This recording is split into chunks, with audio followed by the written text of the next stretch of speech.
सुनिए पंडित जी, पूर्व अनुमति के बिना महल के अंदर प्रवेश नहीं कर सकते हैं। सिपाही जी, मैं महाराज के दर्शन के लिए बहुत दूर से आ रहा हूँ। राज्य की प्रजा से मैंने सुना है कि महाराज अनुमति के बिना भी अपने दर्शन प्रार्थियों से अवश्य मिलते हैं। आपकी बात बिल्कुल सही है पंडित जी। हमारे महाराज प्रजा पालक हैं। प्रजा का अनुरोध सुनने का एक निर्दिष्ट समय होता है, लेकिन अभी वो समय नहीं है पंडित जी। देखिए, इतना सब कुछ तो मैं नहीं जानता हूँ। मेरी पुत्री का विवाह स्थिर हुआ है। महाराज से सहायता की आशा लेकर मैं यहाँ आया हूँ। मैं दोबारा यहाँ नहीं आ सकता हूँ।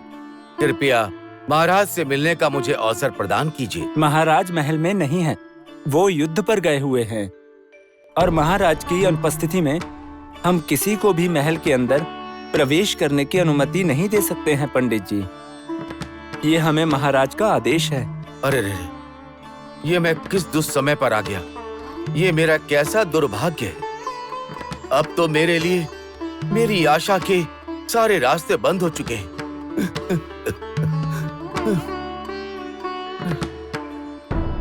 पंडित जी, कृपया रुक जाइए।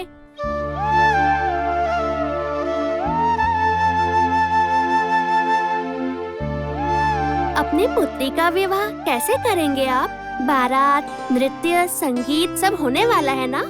पुत्री, मैं गरीब ब्राह्मण हूँ। मेरी पुत्री का विवाह मैं अत्यंत सरल उपाय से किसी मंदिर में करवा दूंगा, परंतु विवाह करवाने के लिए मेरे पास तो समान वस्तुएं भी नहीं, इसलिए मुझे इस विवाह को रोकना पड़ेगा।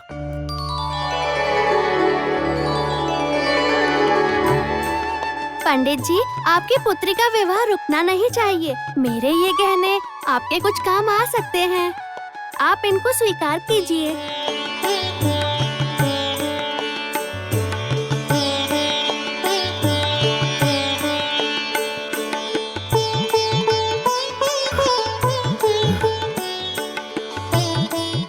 पुत्री सीता, आप अपने ये गहने मुझे क्यों दे रही हैं? हाँ, मेरे पास और भी बहुत गहने हैं। आप बहुत दूर से अपनी पुत्री के विवाह की सहायता के लिए आए थे। आपको खाली हाथ वापस जाते देखते हुए मुझे बुरा लग रहा है। कृपया इन गहनों का आप स्वीकार कीजिए। जैसी आपकी इच्छा। राजकुमारी सीता, आपने मेरे कष्ट हरण हेतु अपने गहने मुझे दिए। आपको जीवन में कोई कष्ट ना हो, आपके लिए भगवान से ये मेरी विनती है।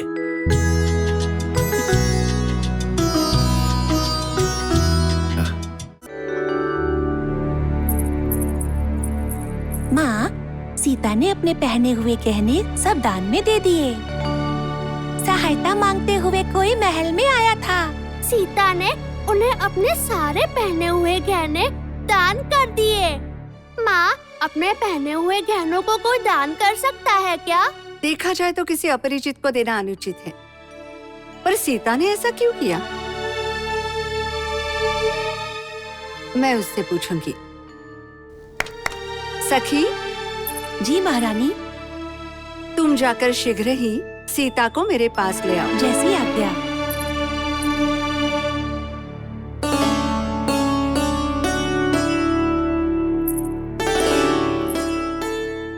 माँ, मुझसे बात करने के लिए आपने मुझे बुलाया है क्या? हाँ सीता, हमने सुना तुमने अपने गहने किसी को दान में दे दिए। बड़ों की अनुमति के बिना ऐसा करना उचित है क्या? आज राजमहल में पूजा कार्य का मंगल दिन है और गहने मंगल सूचक होते हैं। आज उन्हें दान करके उचित किया क्या? माता, मंगल सूचक गहनों को किसी दूसरे मंगल कार्य में उपयोग किया जाए, ये सोचकर मैंने उन्हें दान किया। एक पंडित व्यक्ति राजमहल में अपनी पुत्री की विवाह की सहायता के लिए आए थे। उनको निराश करके वापस लौटाना उचित नहीं समझा। उनका बेबस चेहरा मुझसे देखा नहीं गया, इसलिए मैंने गहने उन्हें दे दिए।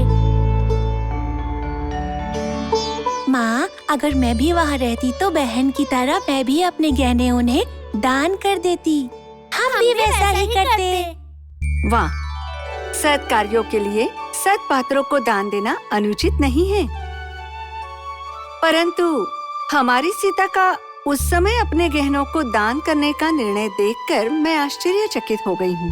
माता, आपने एक बार मुझे बताया था ना, मान संरक्षण, प्राण संरक्षण, धर्म कार्य और देव कार्य के संदर्भ में हमसे जो देना संभव हो वो देना चाहिए। वैसे दान करने में कभी विलंब नहीं करना चाहिए, इसलिए मैंने अपने गहने उन्हें दान कर दिए। सत्य कहा, तुम्हारा दान देना उचित ही था। दान देने में विलंब हुआ तो उसके अगले क्षण में दान देने की परिस्थिति और मनस्थिति दोनों बदल सकते हैं, और नहीं तो हमारा दिया हुआ दान निरुपयुक्त हो सकता है। सीता, तुमने एक शुभ कार्य के लिए दान दिया है और ये पुण्य भविष्य में गहनों के रूप में तुम्हें वापस मिल जाएगा। वो गहने तुम्हें खुशियाँ ला कर देंगे, तुम्हारे दुखों का अंत करेंगे। माता, आपकी इच्छा को मैं प्रणाम करती हूँ। तो चलो हम सब मिलकर मंदिर चलते हैं।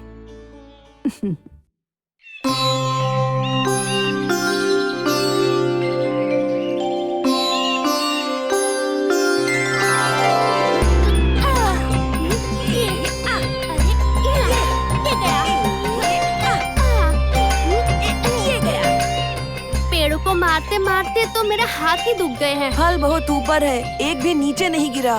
फल बहुत ऊपर है, पेड़ पर चढ़कर भी तोड़ नहीं सकते।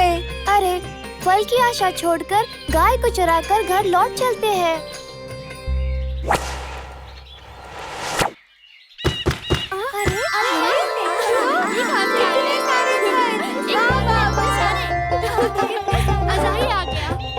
किसी ने मन की इच्छा को समझकर बाण प्रयोग द्वारा फल को नीचे गिरा दिया। ऐसी करुणा, ऐसा दयालु मन रामचंद्र जी का ही हो सकता है। हाँ, सत्य कहा। जहाँ रामचंद्र है वहाँ हमारी इच्छा पूरी होगी। चलो चलते हैं। भ्राता राम, आपके बाण चलाने के इस कौशल को जैसे मैं यहाँ देखता हूँ वैसे ही अरण्य में भी देखना चाहूँगा। मृग का शिकार करने के लिए हमें विशेष कौशल का उपयोग करना चाहिए। वो कौशल आप में है, इसलिए हमें अरण्य में चलना चाहिए। लक्ष्मण, तुम्हें मैं निराश नहीं करना चाहता हूँ, परंतु बड़ों की अनुमति बिना हमें अरण्य में जाना उचित नहीं होगा। तो फिर ठीक है, हम माताश्री से ही अनुमति लेकर अरण्य चलते हैं। जैसी तुम्हारी इच्छा। राम, लक्ष्मण, दोनों अरण्य में जाना चाहते हो, वो भी मृग शिकार के लिए। पिताश्री के अनुमति बिना अरण्य में नहीं जा सकते। माता, तो फिर आप ही पिताश्री से बात करके हमें जाने की अनुमति दिलाइए। ठीक है, उनसे बात करके अनुमति मांगने का प्रयास करती हूँ, परंतु अगर उनकी अनुमति होगी तो ही अरण्य में जा सकोगे।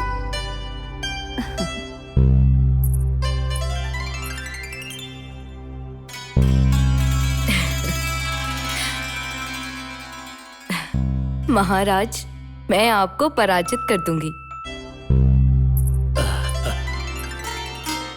मैं तो आपसे कब का पराजित हो चुका हूँ। इस खेल में पराजित हो जाना कोई बड़ी बात नहीं है। प्रतीत होता है आज आपका खेल में मन नहीं लग रहा है। तुम्हारे सौंदर्य के आगे आज ये खेल मुझे बिल्कुल तुच्छ लग रहा है। आज महाराज का मन अन्य ही किसी विचार में खोया हुआ लग रहा है। तुम्हारे इस अपूर्व सौंदर्य के सामने आज मेरी इच्छाएं किसी बेलगाम घोड़े के घोड़सवार की तरह खुद पर काबू नहीं रख पा रहा है।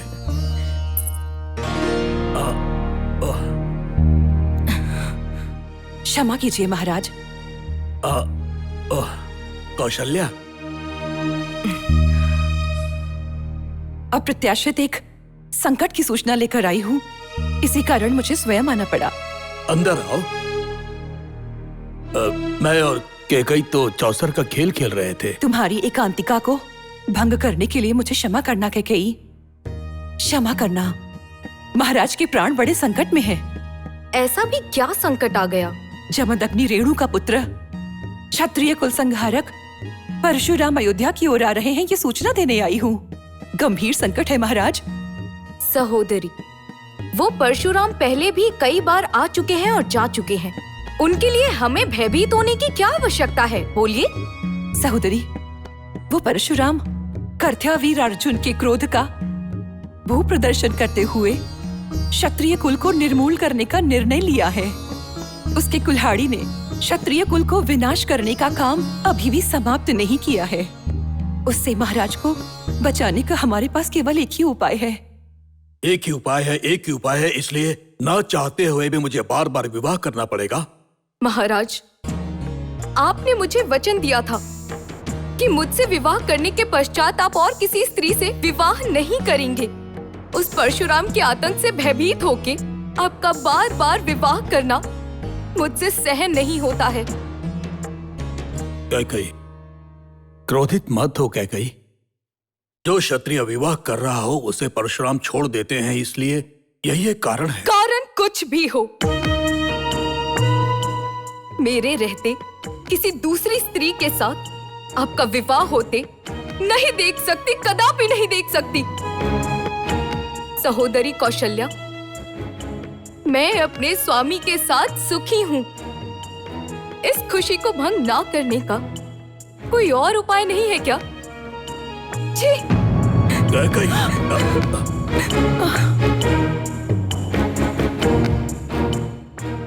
कौशल्या जी महाराज। कैकई ने जो कहा है, क्या इसके अतिरिक्त कोई और उपाय नहीं है? मैं क्या करूं महाराज, अभी कुछ और विचार करने का समय नहीं है। कोई भी स्त्री अपने स्वामी का दूसरा विवाह कराने से प्रसन्न नहीं होती। कैकेयी की उदासी से अधिक आपकी सुरक्षा मुख्य है महाराज।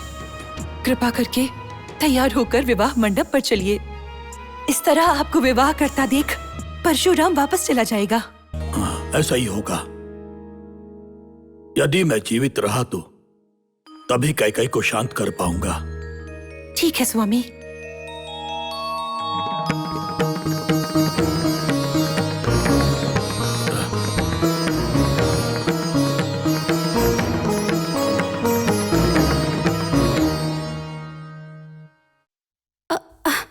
क्षमा कीजिए महारानी, मुझसे भूल हो गई। तुम्हें इतनी भी क्या जल्दी है? महारानी, हमें शीघ्र ही महाराज को विवाह के लिए तैयार कराने का आदेश दिया गया है, इसलिए इतनी जल्दी में थी। परशुराम के यहाँ आने की सूचना तो नहीं मिली ना? मिली होगी महारानी, अभी मुझे जाना होगा।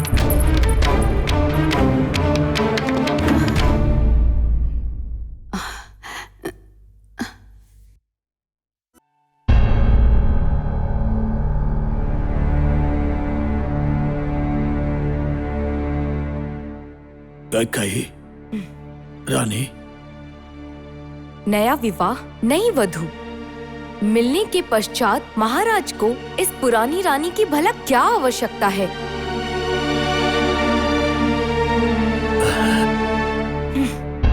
मेरे लिए तो तुम सबसे बड़ा सौंदर्य का खजाना हो कैकेयी। तुम्हारे इस अपार्य सौंदर्य के सामने किसी और के सौंदर्य की कल्पना नहीं की जा सकती रानी। राजतंत्र की रक्षा के लिए मैंने विवाह किया। एक राजा को कई कारणों से विवाह करना पड़ सकता है रानी, लेकिन अपने हृदय में किसी एक को ही स्थान देता है। देवी, मैंने तो अपने हृदय का राजपाट सब तुम्हें दे दिया है। मैं केवल तुमसे प्रेम करता हूं और किसी से भी नहीं। आप मुझे मनाने का प्रयास मत कीजिए महाराज। आपके विवाह से मेरे हृदय को ठेस पहुंची है। क्या इसका कोई और उपाय नहीं है? हे देवी,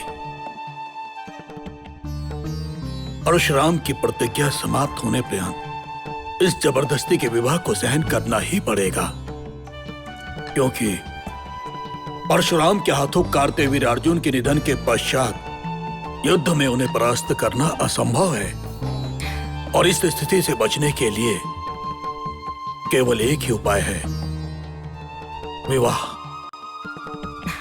ये विवाह अपाय नहीं, मात्र उपाय है। किंतु तुमसे हम जो प्रेम करते हैं उसमें कभी कोई कमी नहीं आएगी कैकेयी। क्योंकि कैकई इस महल की सभी सुंदरियों के सौंदर्य को तराजू की एक तरफ रखेंगे, दूसरी तरफ तुम्हारे सौंदर्य को रखेंगे, तो कैकई वो तराजू तुम्हारे तरफ ही झुकेगा। क्योंकि तुम्हारी तरह विरह वेदना और कोई नहीं कर सकती, और तुम्हारी तरह प्रेम करने वाली रानी भी और कोई नहीं है कैकई। रानी, मुझसे प्रेम करो।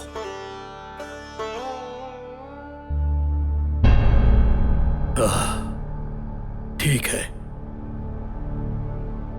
तुम हमसे बात नहीं करोगी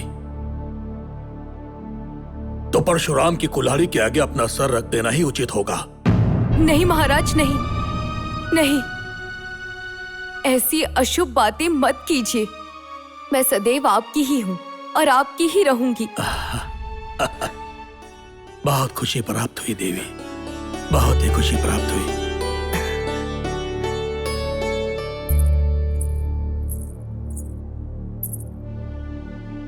माता, क्या पिताश्री ने शिकार करने की अनुमति दे दी? नहीं पुत्र, उनसे तो मैं शिकार करने के विषय में बोल ही नहीं पाई। ये क्या माता? क्यों माता? एक दूसरी शक्ति उन्हीं का शिकार करने के लिए आ रहा है। उन्हें मैं कैसे बताऊं कि तुम दोनों शिकार पर जाना चाहते हो? माता, क्या बात है? पिताश्री की शिकार करने वाली वो शक्ति कैसी भी क्यों ना हो, मैं उसका सामना करूंगा। कोई जंगली जानवर के शिकार करने से पिताश्री के सामने आया हुआ जंगली जानवर का शिकार करना पुत्र होने के नाते हमारा कर्तव्य है, और इसी में हमारी खुशी है। माता बताइए माता, वो कौन सी शक्ति है? मैं लड़ूंगा उससे। हाँ माता, भ्राता राम की बात सत्य है। मैं भी अपने भाई के साथ मिलकर लड़ूंगा, उस शत्रु के साथ लड़ूंगा मैं।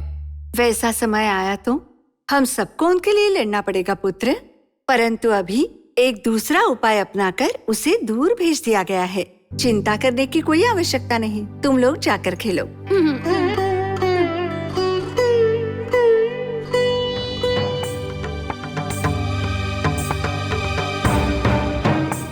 जिस तरह से राम बात कर रहा था, वो शक्ति अगर पुनः लौट आई तो तब क्या होगा?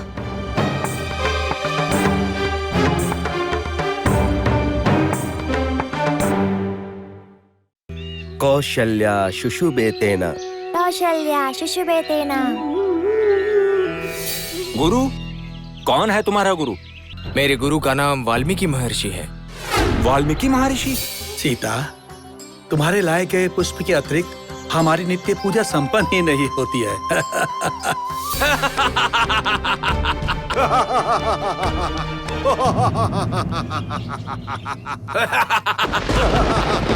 सीता माता